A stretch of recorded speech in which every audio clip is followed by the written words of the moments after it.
చలికి ఎక్కువ ఎగరకూడదంటే డాక్టర్ చెప్పినాను నాకు.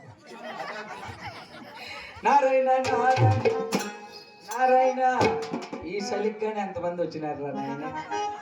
నారాయణ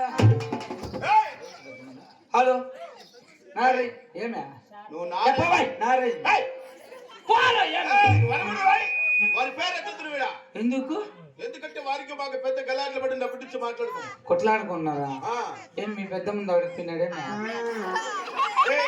మా పెద్ద ముందు అడిగిపోయినా మా చిన్న ముందు అడిగి మీకు అవసరం లే. నువ్వు నారాయణ గారి పేరు ఎత్తు. సరేలే పో. నారాయణ అనుగుడ్డు అనుగుడ్డు అనుగుడ్డు కాదురా, అనుగుడ్డు అనుగుడ్డు నారాయణ